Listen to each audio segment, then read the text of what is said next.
A few years back, I was driving from 29 Palms, California to Albuquerque, New Mexico.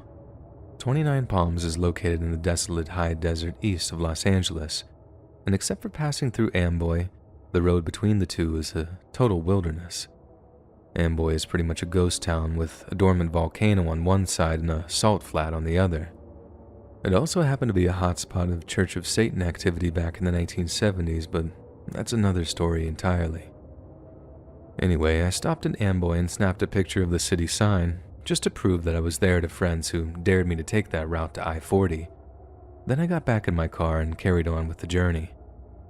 A few minutes later, I'm driving through a grassy canyon when I see some stuff in the middle of the road. I slow down to see a red Pontiac Fiero stopped sideways across both lanes, an open suitcase with clothes scattered everywhere, two bodies lying face down in the road, a man and a woman. Immediately, I stop my car and jump out of the driver's side with my phone in hand and start jogging over to the motionless couple while shouting, "Hey, are you okay?" I don't get a response, so I unlock my phone to start dialing 911. Then just as I start telling the operator that there had been a car accident, I notice something weird about the unconscious guy. For someone who evidently had been thrown from a motor vehicle, he had very little damage to his head. Sure, he was covered in blood, but I'd seen accidents where the bodies were a mess. These just looked too clean. I can picture the moment the man started to move like it was yesterday and the hope I felt that he was still alive. Only the thing was, he was still alive. Only that wasn't a good thing. Not for me anyway. Because out of nowhere, as I'm talking to the 911 dispatcher, the guy just launches himself to his feet and begins to sprint directly at me. I just reacted, getting back into my car and zooming past him and his female partner, who was also back on her feet and chasing me by the time I got out of there. The whole thing had been an elaborate ambush. Two tweakers who decided to stage a car crash to trick drivers into stopping and getting out. And the scary thing is, it almost worked.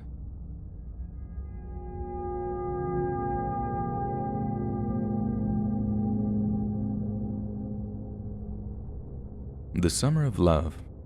Most of you will at least be familiar with the phrase, and those that aren't will definitely be familiar with those who took part. Hippies, flower children, beatniks, all jamming out to the likes of Jefferson Airplane, The Doors, or Captain Beefheart and his magic band. Well, at the risk of becoming a walking cliche, I was there, man. I was at the very center of the hippie movement when it was at its absolute zenith, and I was there when it all came crashing down, too.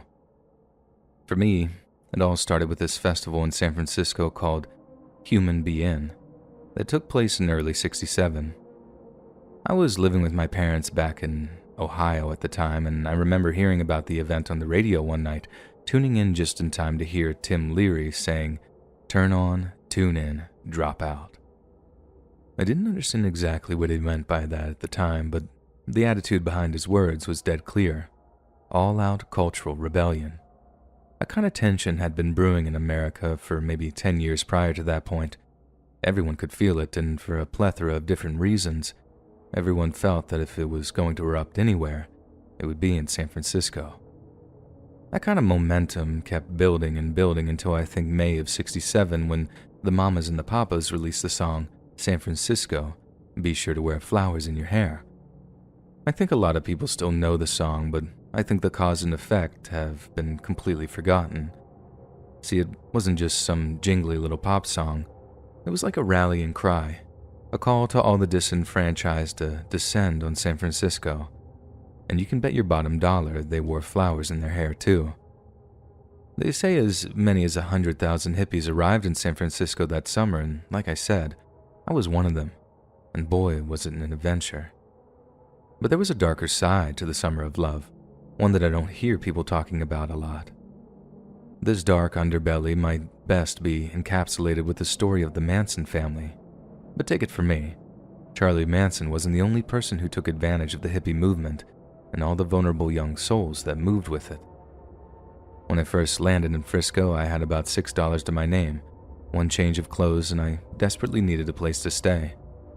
Another hippie told me to head over to the neighborhood called Haight-Ashbury because that was where all the local hippies had converged to open up head shops and the like.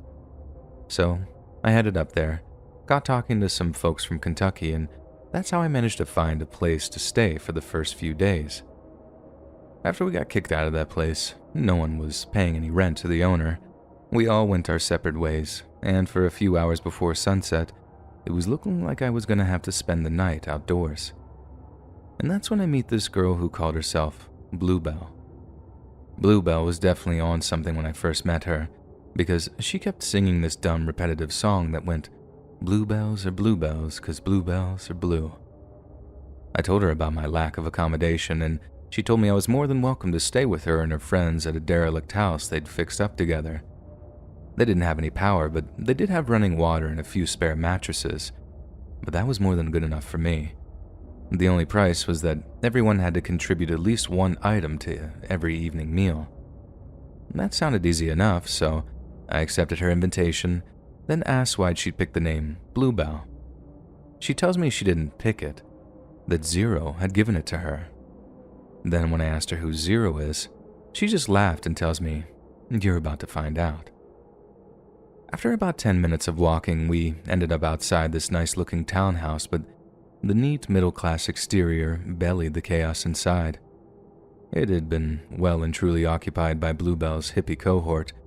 Every single room apart from the kitchen and the bathroom had been converted into these multifunctional living spaces. There had to be at least 15 to 20 young folk from all over the US, all packed into a house that should have catered to no more than 5.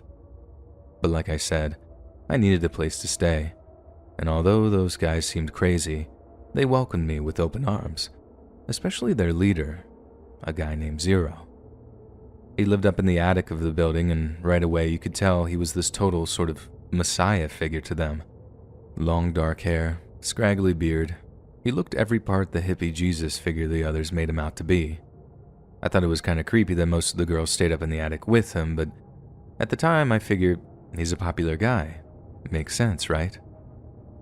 Anyways, the first few days were just peachy. Since I was new in town, I wasn't expected to contribute too much, and I pulled my weight by performing a few odd jobs around the house. It wasn't until I was expected to contribute to the group's food supply that I noticed that something was off. When asked to contribute, I offered to get a part-time job someplace, maybe cut a few square folks' lawns for a few bucks here and there. But my new friends explained to me, "No, man, you got it all wrong. We just take what we need, but no more than that, so it's cool." By take, they meant steal. But it wasn't even like they were stealing from Ralph's or whatever. It was like mom and pop stores. Then when I asked how they could justify that, they gave me some nonsense about how capitalism was evil and that it wouldn't matter soon because the revolution was coming and we'd all soon be liberated from it. At the time, I just soaked up their excuses, nodded along, and did as I was told. Besides, I didn't have too much time to think about it because, my God, did the acid flow like water. Anytime anything good happened, we dosed. Anytime anything bad happened, we dosed. We dosed in the morning, we dosed after dinner. Are you beginning to see a pattern here? But the time you could always expect a dose was if you questioned the group, and especially if you questioned Zero. I was just so naive. I didn't understand what he was doing at the time, but he was basically using LSD as a brainwashing drug. He'd dose you, then just talk you around to his way of thinking until you could barely even remember what the problem was to begin with. That's how he convinced us to lie, how he convinced us to steal, and how he convinced us to do much, much worse things too. About 6 weeks into my stay at Zero's place, a girl named Angela arrived. She was a super Christian girl who'd become interested in the hippie movement due to her anti-war stance. She'd lost a brother in Vietnam and her entire family were heartbroken. She just didn't want anyone else to go through what her family had suffered. She was sweet like that, a genuine heart of gold. She was pretty too, real pretty, and Zero took a liking to her straight away, so much so that he basically demoted one of the girls who slept up in the attic with him. And let me tell you, she wasn't pleased about that at all. But as it usually goes, she got a dose and a talking to, then everything was miraculously smoothed over. And that brings me to the subject of Angela and drugs. Because she was so hardcore Christian, she didn't want to do any of the trippy stuff we did.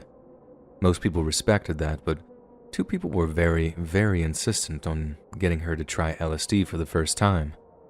The first was the girl she replaced in Zero's room, and the second was Zero himself. She was steadfast, at first anyway, and told them she didn't need those things to love and appreciate. But over the course of a few weeks, Zero wore her down. Seeing what they did to that girl was the beginning of my disillusionment, and by the time it ended, I wanted out.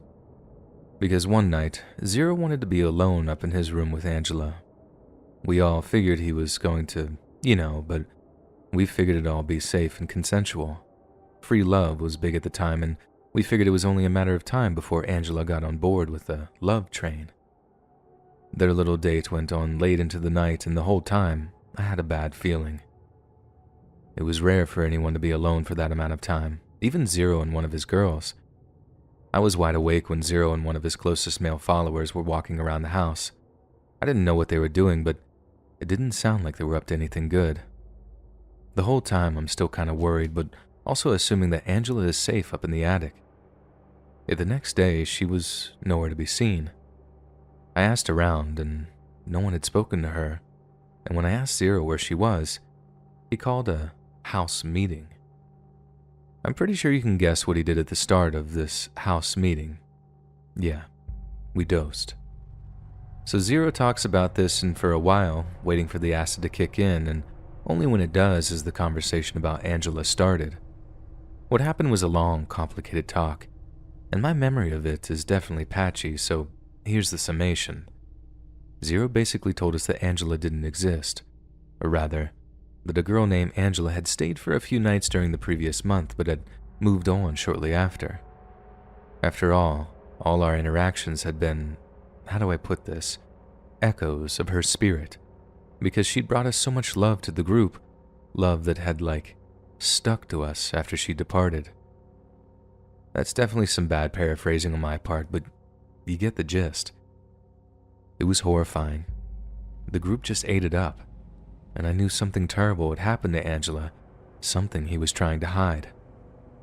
To this day, I don't know what happened to Angela, and I don't know if the cops had showed up to look around for her, or if they indicated something truly sinister happened, or if she'd run away from home and her parents had called the police for that specific reason. Though I do know that they were very interested in talking to Zero. I don't know if they ever caught up with him, as I moved out of that place long after Angela disappeared. But I did end up catching up with one of the old roommates shortly before I left San Francisco. When I asked them how he was doing, their answer was the final nail in the hippie coffin for me. Who? They asked. I reiterated, unable to believe they didn't know who I was talking about. Then when the penny dropped, they just laughed and said, "Dude, Zero doesn't exist. He never existed."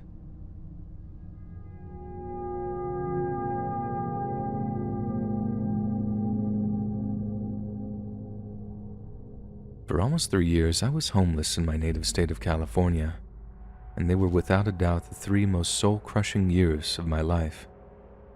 It all started with a high school basketball injury that got me hooked on oxys.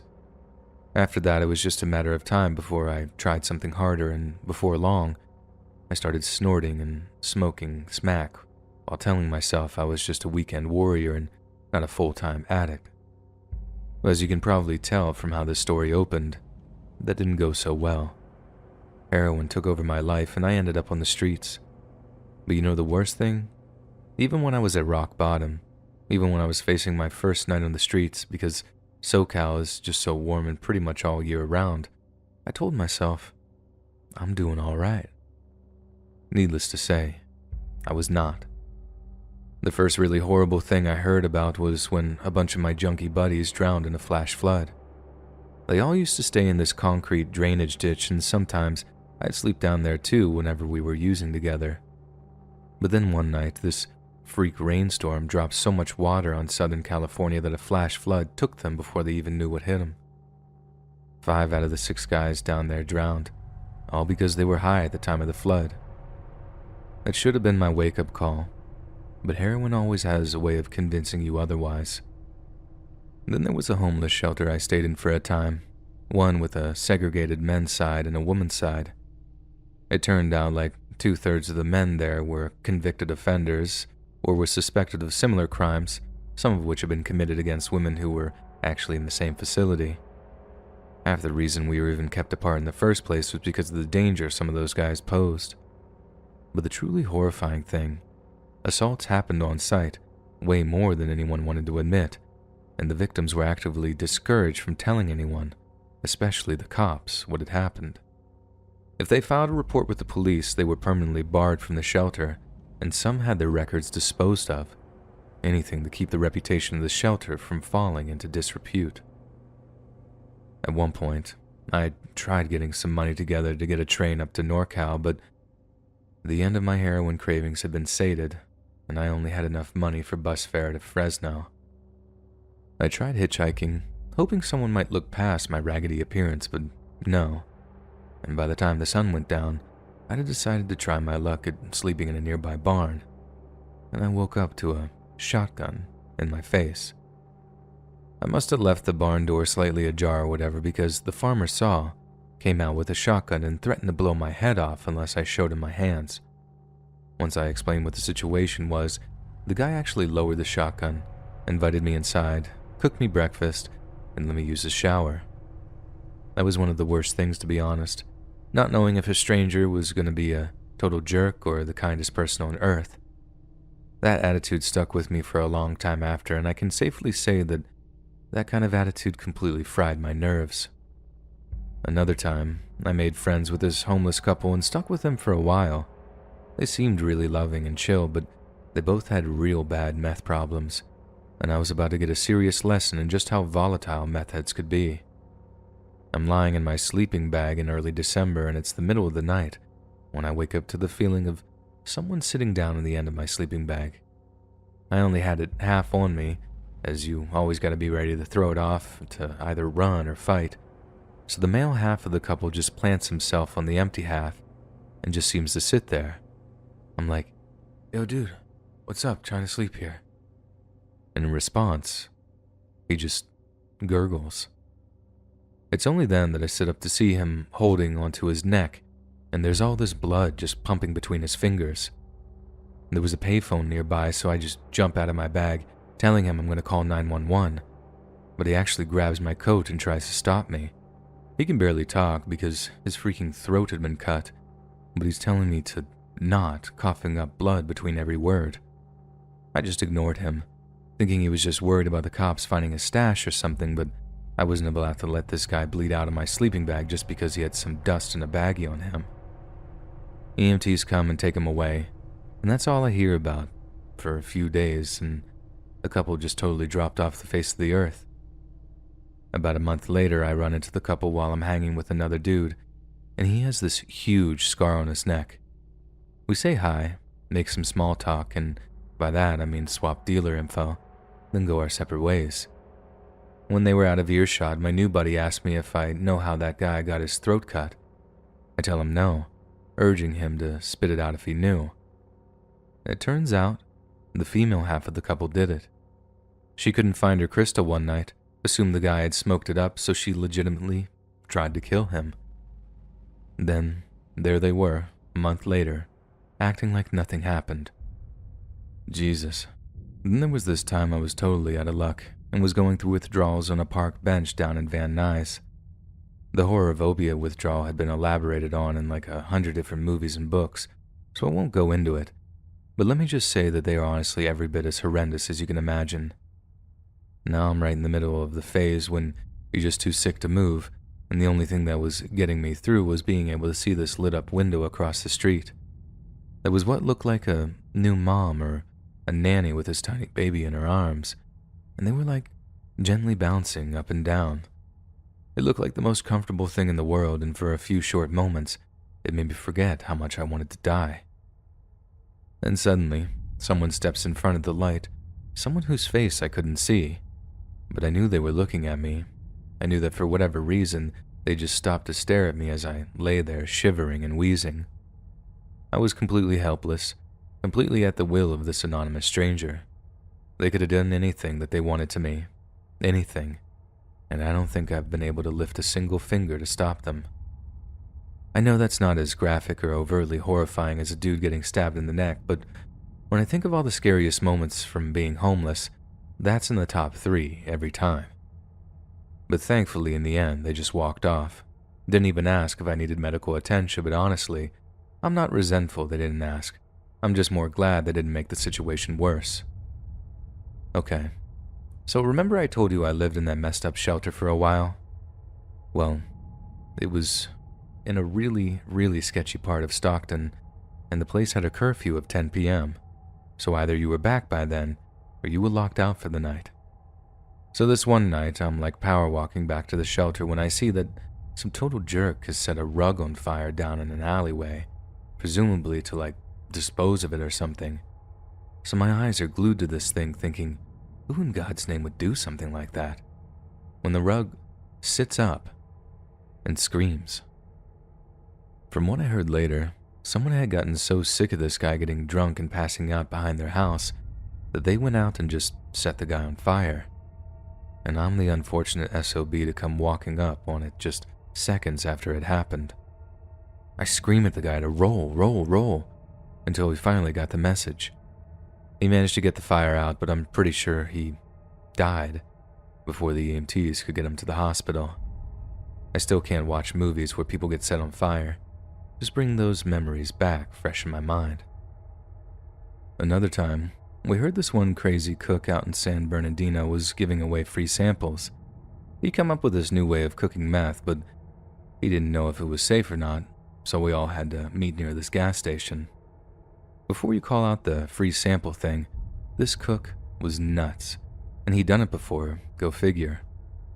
I didn't do any meth, but me and a buddy figured we could grab the free sample, then swap it for dope with someone back on Skid Row. Turned out the whole free sample thing was a trick because this gas station happened to be right next to an overpass. Once enough tweakers had gathered, this cook dragged a 17-year-old girl up onto the overpass and then threw her off because she owed him money. It was supposed to be like a message to the other tweakers, and the girl died of her injuries, obviously. Finally, the thing that still sticks with me even today is how cruel kids and teenagers can be towards homeless folks. It's always boys, always, and it doesn't always get violent, but you see enough of it to actually fear these ache-stricken 5'0" jerks, not because they're big and strong, just because they're evil. I remember asking this kid, he couldn't have been older than maybe 16 if he had any spare change for me. He literally rattled all the change in his pocket, gave me this big poop-eating grin and said, "Sure, I got a whole bunch of change. I got so much I don't know what to do with it all." Another kid, on a different occasion, actually got out his wallet, took out maybe $2 in change, then just tossed it into a storm drain, way out of my reach. Most of that stuff just makes me angry, but the scary part is that I know well people don't really mature past a certain age. They tend to just get better at hiding what monsters they are. And to think these kids go on to take up positions of power or privilege is just terrifying to me. Anyway, after the incident with the tweaker girl, I hit rock bottom, and I almost overdosed after totally misjudging the strength of some new dealer's stash. I woke up in the hospital, my mom and dad were there, and the conversation we had, once I was able to speak, ended up setting me up on the road to recovery. I don't think I'm all the way healed yet. Like I said, movies with flaming bodies really bother me, and I find myself almost totally unable to trust anyone outside of my immediate family. But I'm getting there. Every day I'm getting closer to being a complete person, but at the same time, I think there will always be a piece of me that I left out in the streets. And honestly, I'd like to keep it that way. Thanks for reading, and look after each other.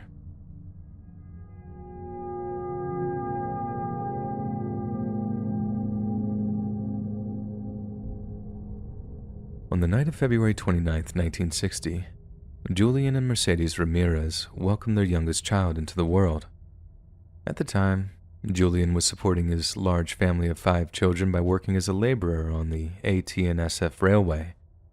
It was a tough job with meager pay, but it was a positively luxurious one compared to his previous employment, because Julian was a Mexican migrant and he previously held a position as a police officer in Ciudad Juarez.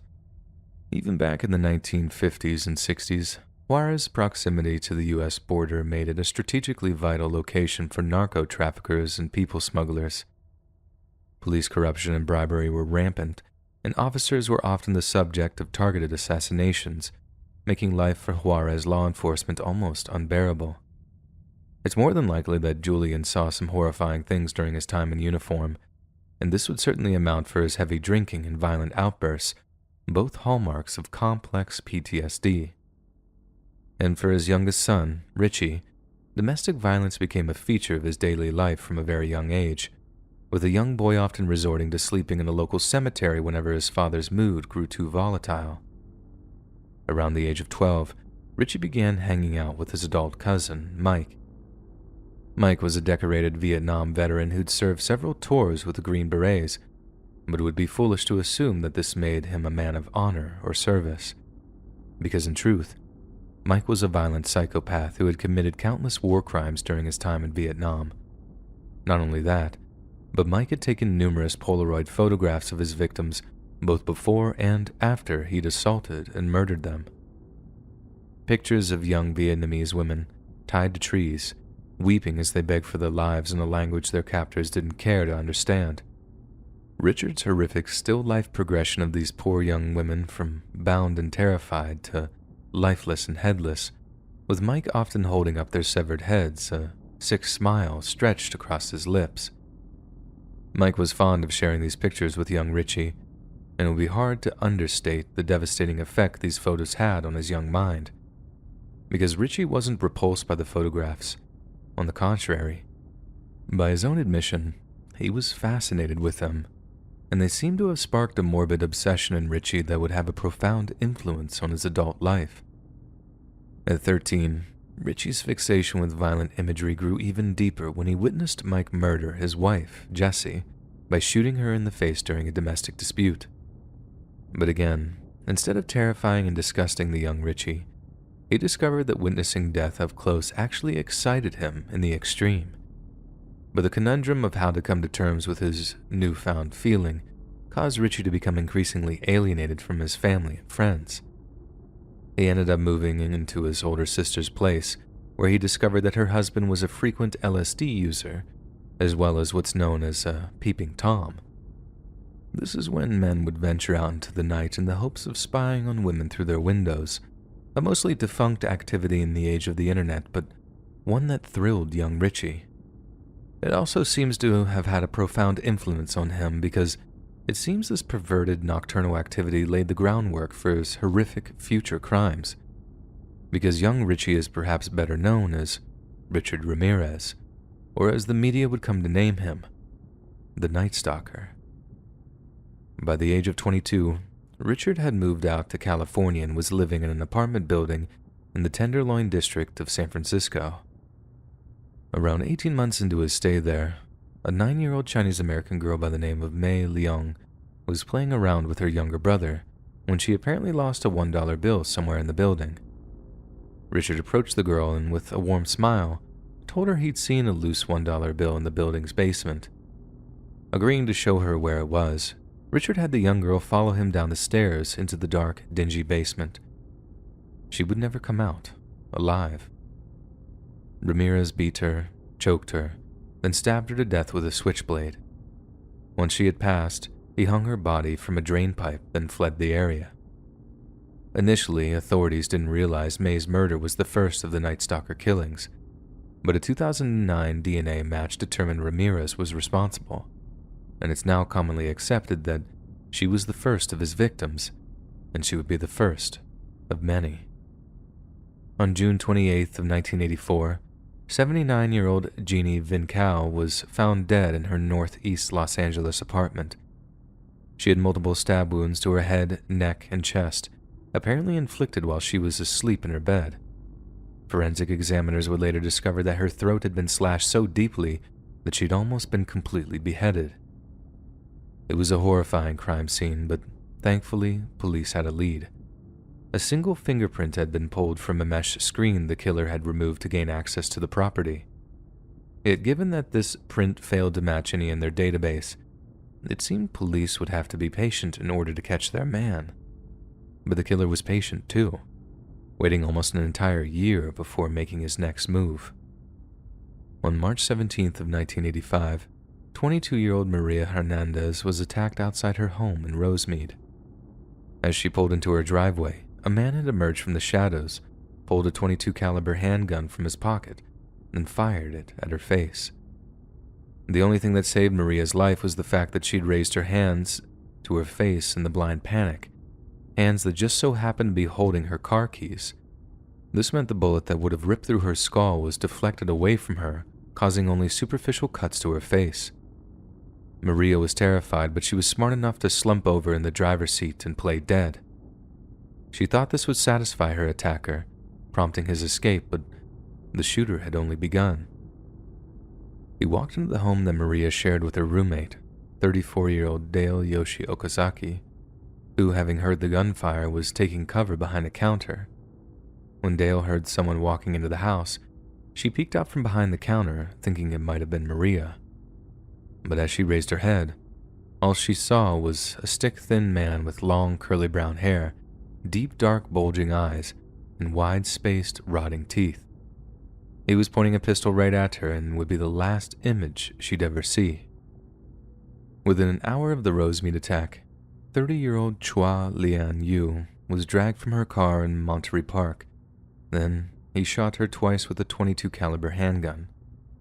She was pronounced dead upon arrival at the hospital, with witnesses describing an attacker who looked an awful lot like the Rosemead murderer. The murders obviously attracted a great deal of media attention, but no one could have possibly guessed just how many people would fall victim to one of the evilest men ever to walk the streets of California. Just 10 days later, in the wee small hours of March 27th, 64-year-old Vincent Zazzara and his wife Maxine were asleep at their house in Whittier. At around 2 a.m., Maxine was suddenly awakened by a loud crack and sat up in bed to find her husband bleeding from a gunshot wound to his head. A man stood by her bed, his pistol aimed squarely at her head. "Don't move," he hissed, and after approaching cautiously, he bound Maxine's wrists. While the home invader ransacked the home for valuables, Maxine slowly worked over the bonds on her wrists, suddenly freeing herself while her captor was still distracted. She silently slipped from the bed, reaching under it to where her husband kept a 12-gauge shotgun for home defense. When her captor re-entered the bedroom, Maxine aimed the shotgun at his chest and pulled the trigger. Nothing. To her absolute horror, he'd forgotten to load the shells, and as she frantically pulled the trigger, the only sound to be heard was a faint, dull click. Maxine's captor flew into a rage, pulling out the same .22 he'd used to kill her husband, and shot Maxine 3 times in the chest. As she lay dying, he began to mutilate her with a kitchen knife, carving her eyes out before delicately positioning them in a nearby jewelry box, which he kept as a souvenir. Upon the body's discovery, and the empty .22 bullet casings the killer had left behind, it became evident that a spree killer was quickly evolving into a serial killer, one with a distinct and terrifying modus operandi. 2 months later, in May of 1985, 66-year-old Bill Doy woke up in the middle of the night next to his wife Lillian. Bill heard someone breaking in and rushed to get his home defense weapon when the home invader rushed to cut him off, shooting him in the head with what had become a signature .22 caliber pistol. The invader then entered the Doy's bedroom, where he found Bill's disabled wife Lillian cowering under the covers. Much like his other victims, he beat her, tied her up, then ransacked their home of valuables after he assaulted her. Lillian would survive the attack, but her husband later died of his injuries in the hospital. 83-year-old Mabel Bell would share his fate, dying in a hospital as a result of her injuries. But in the same incident, the Night Stalker would assault the woman's sister, drawing a lipstick pentagram on her thigh before he fled the scene. This was the first time the Night Stalker had made an effort to distinguish himself in his actions as satanic, but it would not be the last. July of 1985 would see two more attacks in which overtly unholy imagery and language were used, but it seems the Night Stalker not only used satanic tropes to terrify both his victims and the wider community, he seems he sincerely believed in them. 63-year-old Joyce Nelson was one of the Night Stalker's next victims, and there's a good chance her life was saved by her willingness to swear on Satan. Ramirez forced her to swear on the dark deity that she revealed the location of all her valuables, and when she did, Ramirez seemed satisfied enough to leave her alive. A second incident took place when the Night Stalker tried to strangle one of his victims with a piece of electrical cord. The cord was apparently plugged into a wall socket at the time, and when it began to snap as a result of the excessive force applied to it, Richard saw a flash of light before the girl was suddenly able to breathe again. Yet, instead of simply finding another means to execute his victim, Ramirez fled the house in terror, later claiming that divine intervention had saved the girl's life. However, it's also clear that the Night Stalker closely followed the media coverage of his crimes, and it's a distinct possibility that he acted in certain ways as to generate as much outrage and controversy as possible. This same interest in his own media coverage also prompted Ramirez to flee Los Angeles when law enforcement's net began to close around him. He fled to his old haunt of San Francisco, murdering Peter and Barbara Pan on the night of August 18th.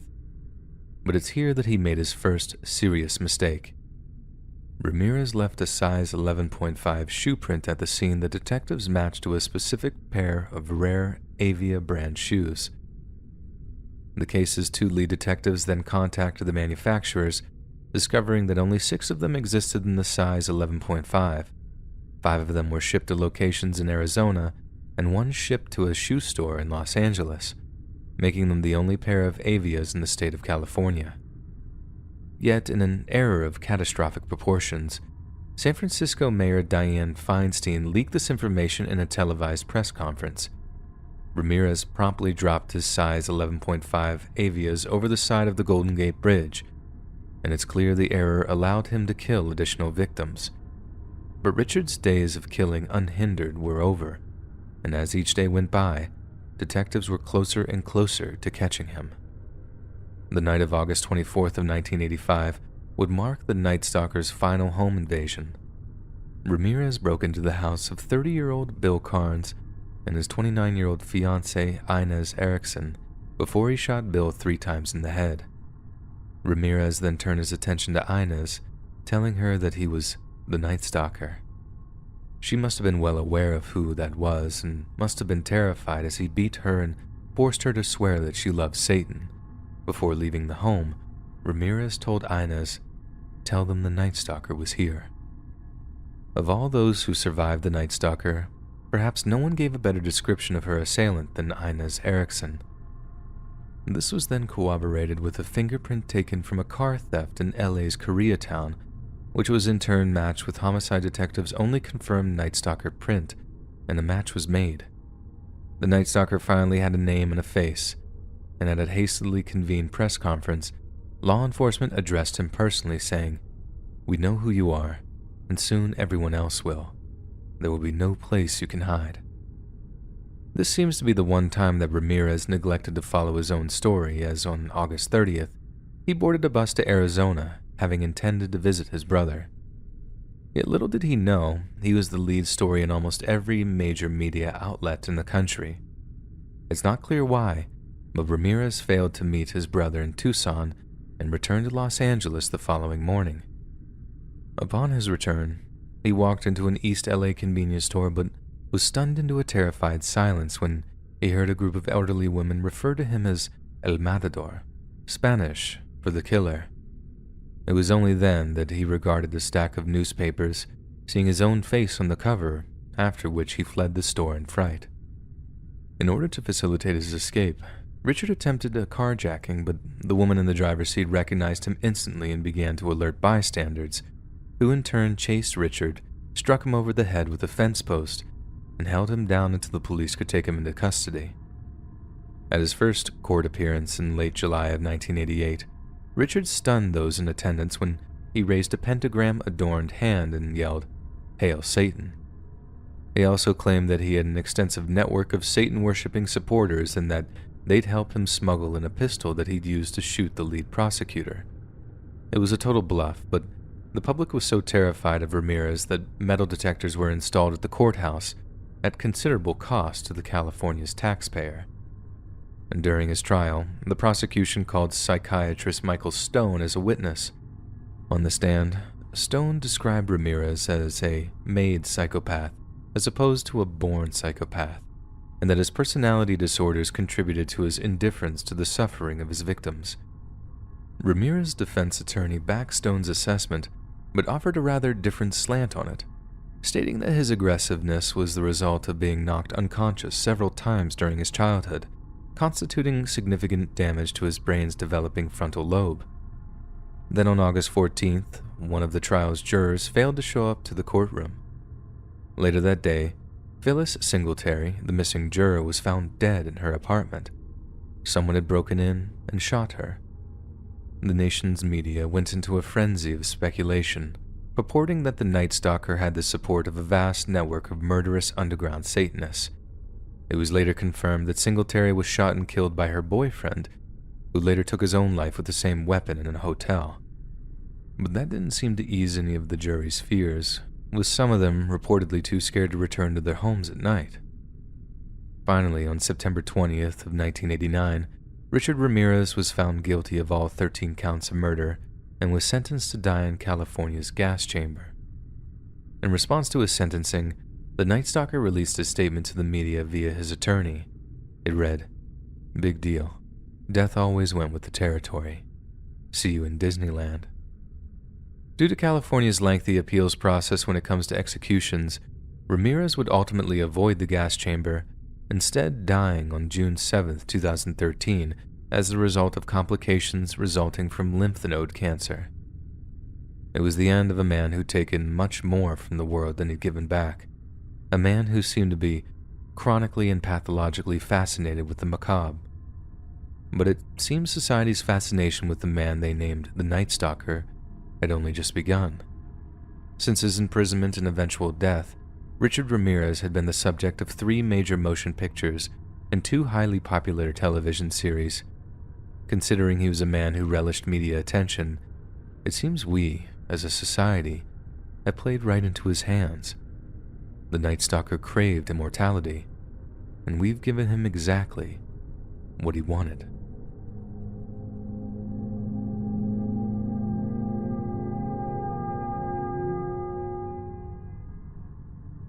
I used to be a journalist over in California before I moved out here to Boca, and one of the earliest cases I covered was actually one of the first crimes committed by the man that would go on to be named the Golden State Killer. Luckily for me, one of my first cases would probably be one of the most horrifying, and just writing about it scarred me for life. So, the victim had recently moved out to Rancho Cordova to live with her father, but at the time of the attack, her father was away on vacation. The victim told police that just after her father departed, she began to feel like she was being watched. At one point, she was walking in her neighborhood at night when an older, dark, medium-sized American car drove by, slowing as it passed her. And every time she looked to see who it was, the driver would quickly turn his face away.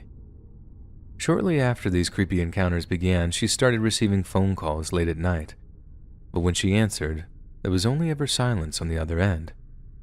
Then, about 4 weeks into her father's absence, the person who had obviously been stalking the woman finally made their move. At approximately 5 p.m. on June 17, 1976, the woman stalker used the railroad tracks near the rear of her home to approach unseen. He then cut the telephone line to the house, then backed off to wait until the sun had set.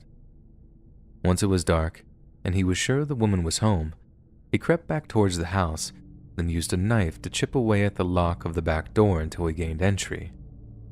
It's understood he managed to do so almost completely silently because by the time the attack commenced, the stalker had masked up and had undressed completely. His victim was still asleep as he climbed the stairs, approaching the bedroom, and began tapping on the open door with the blade of his knife. The victim said he knew her name and called out to her softly to wake her up. She said at first she thought it was her father, having arrived home early from his trip. But when she sat up to see who it was, her stalker switched on the light, and she let out a scream. She added that, as bizarre as it may seem, she tried to seek refuge from the stalker by pulling the covers over her head, just like a child might do to avoid monsters lurking under their beds. Only this monster was very real, and as he jumped onto the bed, tore the covers off of her, and pressed his knife against her temple so hard it caused blood to trickle down her face, he said, "You make one move. You make one sound. I'll stick this knife in you." Once the victim was compliant, the stalker commanded her to roll over. When she obeyed, he used rope to tightly bind her arms behind her back. Then the assault began in earnest. That night, the man that would come to be known as the Golden State Killer committed unspeakable acts of violence and depravity on his victim, using items of her clothing to further restrain and humiliate her, while he violated her over and over again. When he was done, he seemed to wander around the bedroom aimlessly, panting and breathless as he coldly observed the accoutrements of his victim's life, knickknacks, trinkets, and family photographs. Then suddenly, he moved to exit the room, telling her, "Don't make a move while I'm here, or I'll kill you." After he departed the room, it was a while before his victim dared to move. She awaited her captor's return at any moment, terrified he'd opted to subject her to a more permanent end. But when minutes ticked by and there was still no sign of him, she began to slowly creep towards the bedroom door. Peeking outside, she saw the back door was open, and figuring the coast was clear, she hurtled towards her father's bedroom, kicked the phone off the nightstand, and dialed 911 with her toes. Deputies rushed to the scene of the crime, but the Golden State Killer was long gone. Naturally, the attack caused a huge amount of controversy and media attention, and in order to try and reassure the public, the Sacramento County Sheriff's Department held regular community meetings with concerned citizens. Generally, these meetings were used to ease their worries and answer their questions, all the while assuring them that everything in their power was being done to catch the culprit. But as time went on, and police failed time and time again to protect the communities they'd pledged to serve, the local citizens grew more and more frustrated with law enforcement. Then, at one particularly heated meeting, a guy stands up to speak and starts absolutely eviscerating law enforcement, telling them how incompetent they are, how they should all be fired, and for the time being, he mostly has the people on his side. But then, in a bizarrely unfeeling display, the guy turns his fury on the husbands of the victims, asking why they didn't protect their loved ones and implying they were partially to blame for what they had suffered through. Obviously, that didn't go down well with the local populace, who shouted the guy down before forbidding him from contributing again. A few months go by, and an assault very similar to that of the Golden State Killer occurs in the exact same community, and the victim? The wife of the guy who'd stood up to insult the husbands of the victims. Now, I'm not much of a believer in coincidences. If you ask me, someone had deliberately targeted him as a result of what he'd said during the community meeting, which either means that someone was so angered by what he'd said that he decided to let him know how it felt, or the Golden State Killer had been sat in that very same community meeting, listening to every single thing that was being said about him, soaking it all up, figuring out how and when to make his next move. I was in the same room as that guy. I probably looked at him, maybe even shook hands with him. And that, ladies and gentlemen, is enough to make my skin want to crawl right off my skeleton. Hey friends, thanks for listening. Click that notification bell to be alerted of all future narrations. I release every Monday, Wednesday, and Friday at 7 p.m. Eastern Standard Time. And if you got a story, be sure to submit them to my subreddit, r/letsreadofficial, and maybe even hear your story featured on the next video. And if you want to support me even more, grab early access to all future narrations and bonus content over on Patreon, or click that big join button to hear all the extra perks offered for the channel.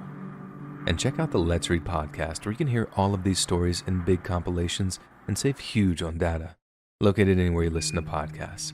Links in the description below. Thanks so much, friends. And remember, it do be like that sometimes.